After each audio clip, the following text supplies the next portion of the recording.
자, 이 사진 속 여자는 당시 재혼한 지 1년밖에 안 되는 두 번째 부인이었습니다. 둘째 아내예요?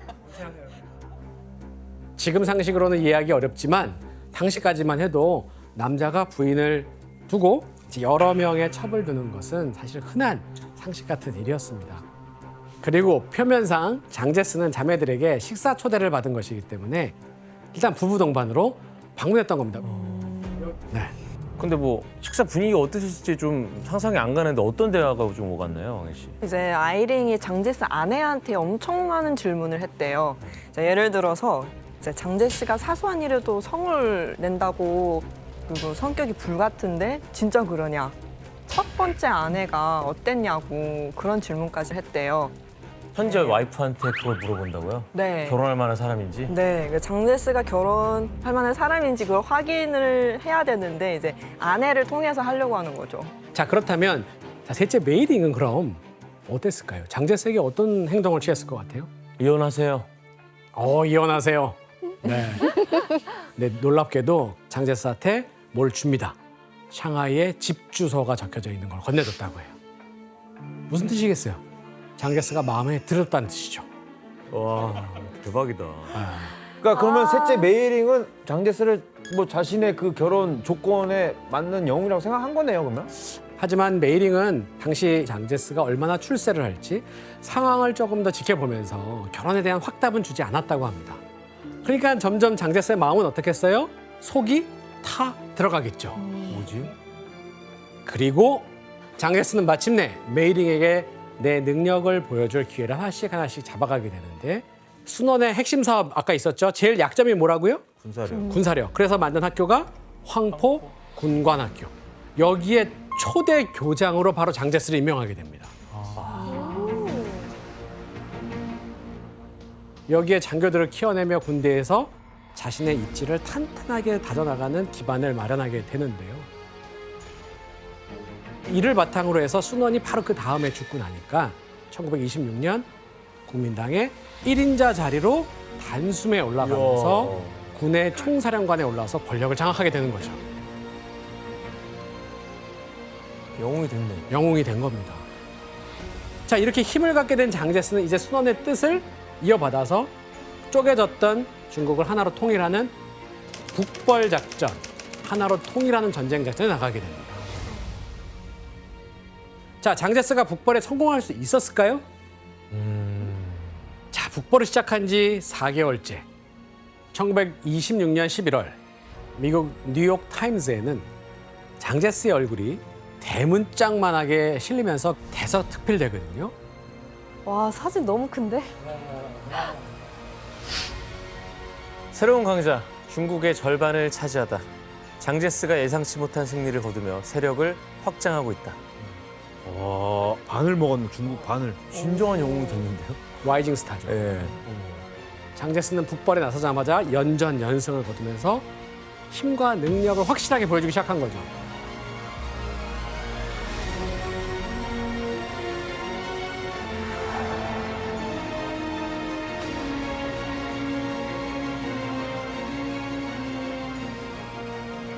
그리고 송 메이링의 반응은 어땠을까요? 아, 더 가지고 싶을 것 같아요, 이 남자. 확신이 들었을 것 같아요. 아직 가진 거 아니에요? 아닙니다. 주소만 줬대요, 아직. 그제서야 정말 메이링은 장제스와 결혼할 마음을 먹게 돼요. 몇 년간의 기다림 끝에 드디어 메이링의 허락, 자 결혼해주겠어 하자 장제스는 굉장히 기뻐했겠죠. 자, 숭씨 집안의 가족들 역시 굉장히 콧대 높고 고집센 메이링의 결혼을 기다리다가 드디어 축하하게 됐는데 경사가 따로 없는 거죠. 그렇게 1927년 12월 1일 국민당의 1인자였던 장제스와 중국의 명문관 숭씨 집안의 셋째 딸 메이링의 결혼식이 샹하이에서 열립니다. 실제 영상인가 봐. 당시 메이링이 30살, 장제스가 40살 때의 일이죠. 장제스는 이 결혼식에서 의도적으로 한 인물의 사진을 좀 내걸고 결혼을 했다고 합니다. 순원? 맞아요. 순원의 사진이었습니다. 자, 뿐만 아니라 순원이 세운 국민당의 국기, 또 중화민국의 국기까지 함께 내걸었는데요. 어떤 의도가 숨어 있었을까요? 정통성을 강조하기 위해서? 맞아요. 바로 그겁니다.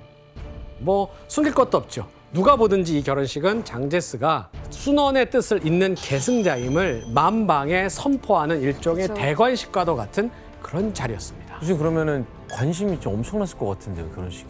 엄청나죠. 셋째 메이린과 장제스의 결혼식에는 중국은 물론이거니와 전 세계가 관심을 집중하게 됩니다. 장제스, 마담 순원의 여동생과 결혼하다. 이 결혼은 젊은 지도자 장제스와 중국의 가장 유명한 가문이자 혁명에 가장 큰 영향력을 발휘했던 가족과의 결합이다. 물 만났네요, 두 분이. 그렇죠? 음. 장제스가 의도한 대로 마담 순원의 여동생과 결혼한다며 자, 순원과의 관계가 막 부각이 되기 시작을 했고요. 이로써 최고 권력자에 오른 그 명분, 정통성을 확실하게 확보를 했던 거죠. 자, 실제로 장제스는 이게 바로 다음 해에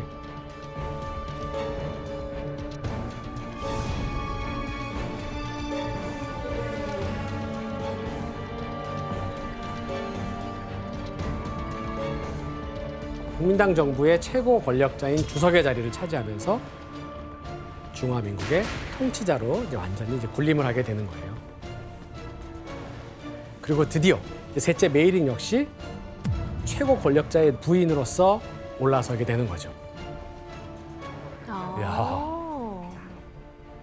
자, 하지만 이런 장제스 행보를 보고 한 사람, 격렬하게 분노한 한 사람이 있었어요. 누굴까요? 칭링 아니에요? 칭링? 정답입니다. 맞아요. 왜냐하면 결혼식 몇 달 전인 1927년 4월에 문제가 발생한 거예요. 장제스가 상하이에서 끔찍한 학살극을 벌였기 때문이에요. 아유, 그러지 마. 누굴 죽였을까요? 바로 샹하이에서 활동하고 있던 공산당. 이거를 샹하이 쿠데타라고 하죠.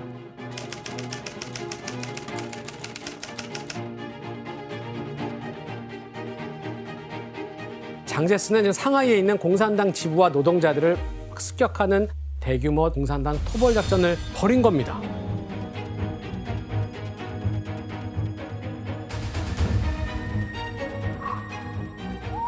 말도 안 돼. 이게 실제 사진이에요? 아, 이건 좀. 수백 명의 공산당원이 죽었잖아요. 참혹한 사건으로 인해서 순원이 그렇게 힘들게 만들었던 것. 바로 제1차 국공합작이 완전히 깨지고 말았던 겁니다. 자, 이로써 국민당과 공산당은 피 흘리는 양자 간의 대립이 바로 이때부터 시작됐다라고 역사적으로 평가를 하고 있고요. 그러면서 훗날 중국을 둘러 갈라놓는 이른바 국공내전, 국민당과 공산당 간의 큰 전쟁의 서막이 열리는 단초도 여기서 시작이 됩니다. 그런데 지금 공산당을 지금 끝까지 토벌하려고 했던 사람이 누구죠? 장제스? 장제스잖아요. 장제스의 계획이 거의 성공하려고 하는 그때에 중국을 뒤흔든 거대한 큰 사건으로 인해서 이게 무산이 됩니다. 일본이 중국을 침략해 온 거죠. 1931년 만주를 무력으로 침략한 일본은 1년 후인 1932년에 만주국이라고 하는 괴뢰 국가를 만든 다음에 여기에다가 지도자를 누구 세우냐면 청나라의 마지막 황제였던 선통제 푸이를 딱 내세우죠. 아. 이후에 그 영역을 막 점점점 넓혀가면서 중국을 압박해오기 시작하고 있었던 것이 장개석으로 하여금 공산당을 토벌하려는 그 마지막 순간에 힘을 발휘하지 못하게 하게 됩니다. 교수님 그러면 일본이 쳐들어왔잖아요. 그럼 국민당과 공산당은 그 상황에서 어떻게 했어요? 혼자 봐야지. 그때 계속 싸우고 있었던 겁니다. 왜냐하면 장제스는 공산당이 대장정을 끝내고 기진맥진했으니까 이때 조금만 더 하면 완전히 진압할 수 있다라고 생각을 한 거예요. 그럴 때가 아닌데. 그러니까요. 그런데 문제는 항상 여기서 예외의 상황이 벌어지죠. 바로 1936년 12월 12일 시안사변이라는 중국 역사상 최대의 인질 사건이 벌어지게 돼요. 뭐야 또? 장제스의 부하였던 장쉐량이라고 하는 사람이 장제스를 납치하는 인질 사건을 벌이면서 중국은 예측 불허의 상황에 빠지게 됩니다. 장쉐량의 요구사항은 사실 딱 하나였어요. 뭐예요? 국민당과 공산당 힘 합쳐서 일단 일본부터 몰아내야 되지 않겠냐. 우리끼리 싸울 때가 아니다라고 주장을 했던 겁니다. 그게 맞죠. 맞아요. 사실 정세량은 이전부터 이런 의견을 계속 냈는데요. 장제스가 이를 철저히 좀 무시했다 그래요. 희한한 일이네. 바로 이때 장제스의 목숨을 구하기 위해서 나선 이가 있었습니다. 누구였을까요? 메이링. 메이링? 송 메이링 부인이 가게 됩니다. 세 자매의 막내 장제스의 아내인 메이링이 사람들이 만류하는 거를 다 뿌리치고 직접 비행기를 타고 장제스가 옥류되어 있는 어디로 갑니까? 시안으로 적진 시안으로 날아갑니다. 와, 용기 있다. 자, 비행기에서 내리기 전 메이링은 함께 간 동행인에게 총을 탁 건네면서 한 가지 다짐을 받습니다. 어떤 다짐이었을까요? 내가 못 데려오면 날 죽여라. 만약 적진에 들어가서 군대가 자신을 억류하게 되면 망설이지 말고 자신을 쏴 죽이라고 하는 거예요. 대단하긴 한데 근데 어떤 계획이 있었던 거예요? 어떤 생각으로 적진 한가운데 들어간 거예요? 네. 한번 그걸 이해하려면 자, 당시 상황을 좀 각색을 한 이 대화 내용을 지원 씨와 혜성 씨가 한번 읽어주시기 바랍니다. 나는 그저 나라에 도움이 되는 일을 하고자 했습니다. 하지만 장제스는 아무것도 우리와 의논하려 하지 않아요. 장제스는 내가 설득하죠. 당신의 요구를 수용하겠습니다. 그를 풀어주세요. 하지만 제가 장제스를 풀어주면 장제스와 국민당이 나를 죽일 텐데요. 걱정 마세요. 당신의 안전을 약속하죠. 나를 믿으세요. 자, 들어보니까 메이링이 뭘 제안했는지 알 수가 있겠죠. 대단하다. 그렇다면 과연 메이링의 개입으로 인해서 장제스의 목숨이 어떻게 됐는지 한번 영상으로 확인해 보도록 하겠습니다. 영상이요? 네. 실제 영상인가 봐. 헉, 우와. 과연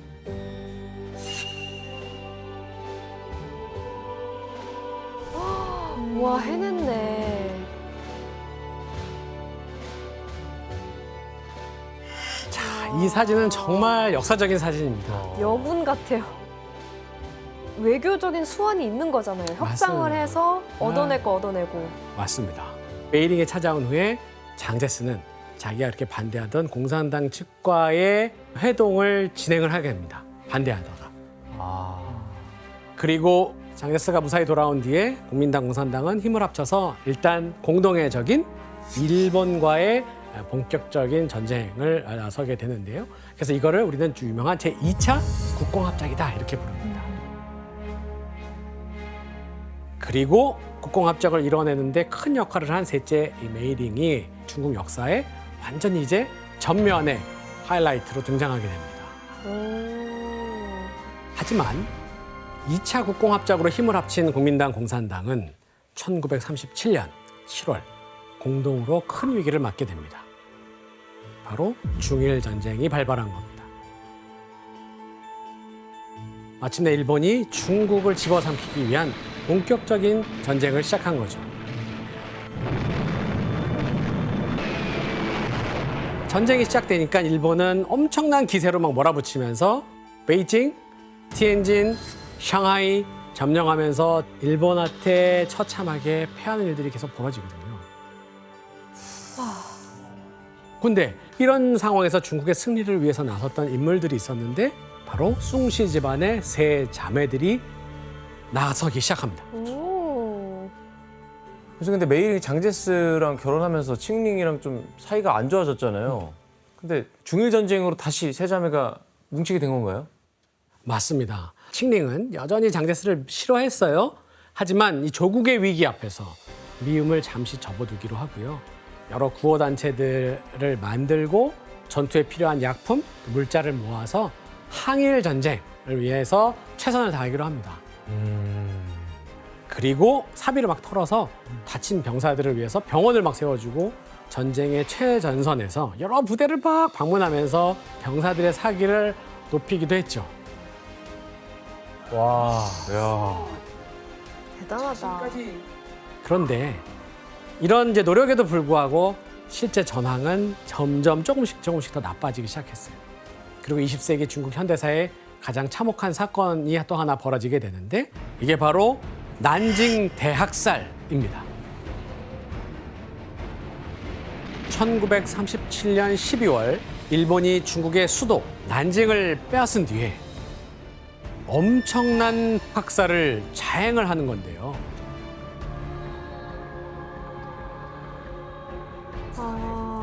난징대 학살. 당시 학살에 희생된 사람의 숫자를 정확하게 아무도 모르지만 최소 12만 명에서 최대 35만 명으로 추산이 되는데 말도 안 돼. 생각해 보세요. 난징이 어떻게 됐겠습니까? 그 도시가 그냥 피바다가 되는 거죠. 결국 수도를 빼앗긴 장제스는 충칭이라고 하는 중국 내지로 들어가게 됩니다. 왜냐하면 충칭은 높은 산으로 둘러싸여 있어가지고 어떻게 보면 천의 요새 같다 이런 곳이거든요. 근데 얼마 뒤에 육지에서는 들어갈 수 없는 충칭이지만 어디서는 들어갈 수 있냐면 비행기로 들어갈 수 있잖아요. 일본이 비행기를 이용해서 폭탄을 투하하기 시작하면서 충칭 역시 큰 위기에 빠지게 됩니다. 쏟아지는 공중 폭격이 이어지고 충칭을 방어하기 위해서는 뭐가 필요했을까? 이제 드디어 필요한 건 공군이 필요한 거예요. 공군. 근데 중국에는 제대로 된 공군이 없었다고 해요. 귀여워. 애기네, 애기. 중국 외교의 상징인 이 판다 외교를 처음으로 선보인 사람이 바로 이 메이링이었다. 이렇게 알려져 있어요.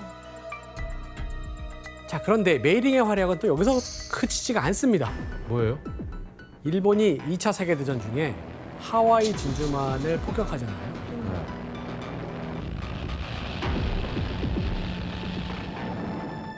자, 이 상황을 놓치지 않고 메이링은 다시 미국으로 자기가 직접 날아갑니다. 그리고 뉴욕과 로스앤젤레스 등의 도시를 막 방문하면서 일본과의 전쟁에서 중국이 어떤 상황인지를 연설로 이어갑니다. 자, 그러다가 중국인 최초로 미국 의회에서 연설을 하게 돼요.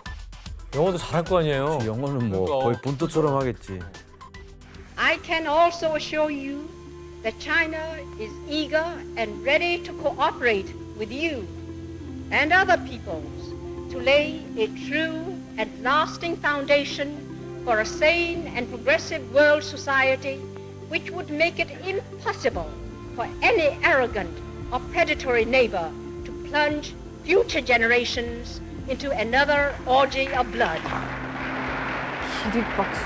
대단하다, 진짜. 메이링이 메인이야.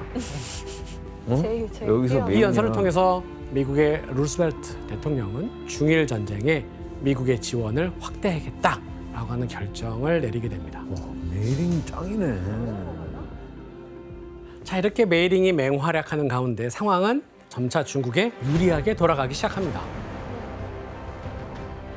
2차 세계대전에서 연합군이 곳곳에서 막 승리를 거두잖아요. 그래서 일본에 대한 대응과 전후 처리에 대한 문제를 협의하기로 한 겁니다. 그리고 이때 열린 회담이 바로 1943년 11월에 있었던 카이로 회담이었던 거죠. 당시 이 회담에는 미국의 루스벨트 대통령, 영국의 총리 처칠, 그리고 중국의 장제스가 참석합니다. 이 카이로 회담은 장제스에게는 뭐 당연히 굉장히 중요한 자리였겠죠. 세계 최강국인 미국, 영국의 정상들과 자신을 거의 지금 같은 반열에 올려놓을 수 있었던 기회가 아니었겠습니까? 그런데 여기서 한 가지 문제가 있었는데 뭐였을까요? 언어. 장제스는 영어를 못했을 것 같아요. 네, 장제스가 영어를 못했다는 거예요. 그래서 장제스를 대신해서 협상을 진행하고 영어를 통역하는 일은 자연스럽게 누구에게 가뇨? 바로 아내인 메이링이 그 역할을 맡게. 너무 중요하네요, 됩니다. 역할이.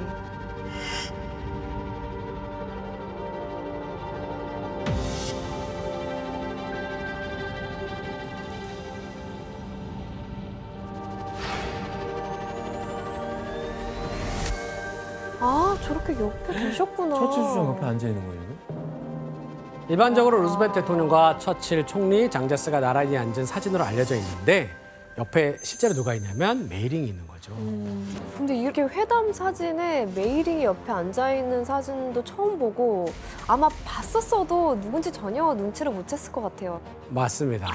당대 최고의 권력자들이 모인 자리에 동양인 여성인 메이링은 와. 유창한 언변과 자신감, 외교력을 펼치는 모습으로 많은 관심을 받게 됩니다. 저 사진에서 유일한 여성이에요. 네.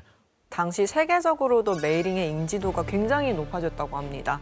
카이로 회담 이후 나온 영국 기사를 보면 이제 메이링을 두고 세계에서 가장 중요한 여성이라고 헤드라인까지 달았을 정도고 게다가 여기 탁월하고 능수능란한 암호랑이로 묘사를 했다고 합니다. 그렇게 표현을 했어? 당시 메이링은 이제 능력 있는 여성의 상징이 된 거죠. 맞습니다. 이처럼 세 자매의 활약에 힘입어서 중국은 무려 8년이나 일본과의 전쟁에서 일단 버텨내는 데 성공하게 되죠. 마침내 1945년 8월 일본이 제2차 세계대전에서 항복을 선언하면서 중일 전쟁이 종식되게 됩니다. 세자매가 진짜 대단하다 이거. 그러니까요. 듣고 보니까 계속 대단한 거 같아. 맞아요. 힘을 합쳐서 일본을 지금 몰아내는 데 성공한 중국은 자, 전쟁이 끝났어요. 어떻게 됐을까요? 이제 분열을 하나요 또? 다시 네 분.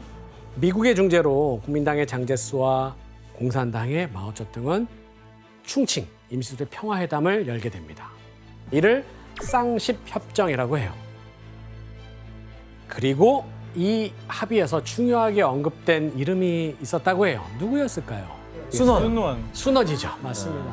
국민당과 공산당은 과거 순원이 제시했던 방식에 따라서 단계적으로 중국의 민주주의 정치를 실현하기로 합니다. 그리고 어떤 일이 있어도 이제 내전은 피하자. 대신 독립, 자유, 부강의 신중국을 건설하자라고 합의를 합니다.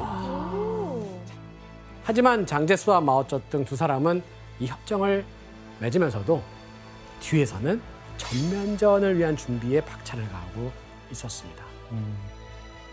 왜? 공동의 적이 없어졌잖아요.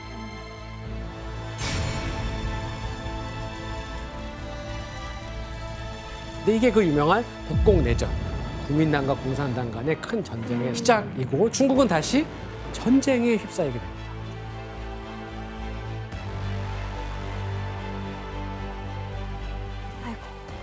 그래서 근데 일본과 맞서면서 세 자매가 이렇게 손을 잡았는데 내전이 벌어졌으면은 또 이 세 자매 사이도 좀 달라졌을 것 같은데요. 아, 맞습니다. 예전처럼 친밀해질 것 같은 관계가 내전이 벌어지면서 큰 변화가 일어나죠. 일단 진영으로 나뉘게 됩니다. 먼저 둘째 칭링의 선택은 누구였을까요? 칭링은 마오쩌둥. 마오쩌둥. 마오쩌둥과 공산당이었겠죠. 왜요? 수원의 정치 강령과 공산당이 그래도 제일 더 맞아 떨어진다라고 판단했기 때문이에요. 자, 그렇다면 셋째 메이링과 첫째 아이링은 어떤 반응을 보였을까요? 장제스 쪽으로 가야죠. 그렇죠. 자, 메이링은 남편이 장제스, 아이링은 남편이 콩상시. 콩상시는 장제스 정부에 있었던 고위 관료였습니다. 둘은 장제스의 국민당이 이기기만을 바랬던 거죠. 와.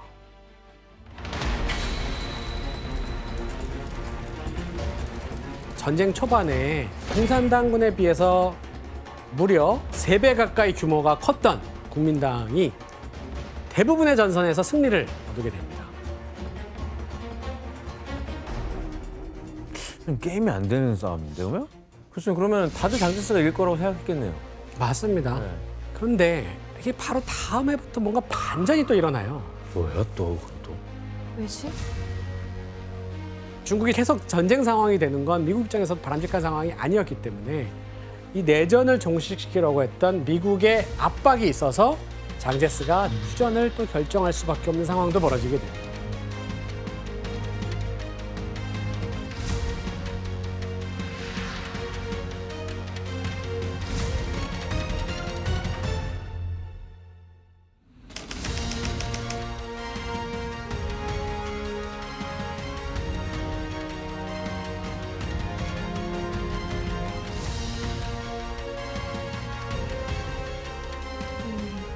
하지만 그 사이에 공산당이 또 다른 외국 세력인 소련의 지원을 받아서 막 병력을 확대해 나갔던 겁니다.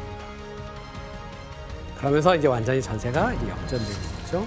국민당군은 연달아 대규모 전투에서 패배하고 피해를 얻기 시작했던 겁니다. 게다가 무엇보다도 중요한 건 국민당이 국민들의 지지를 잃어가고 있었다는 데 있어요. 또 그 반면에 공산군이 지배한 지역에서는 정반대의 상황이 벌어졌어요. 뭐요? 공산당은 토지 개혁을 하겠다고 하죠. 그러면서 이 농민들에게 아주 큰 지지와 환호를 받게 됩니다.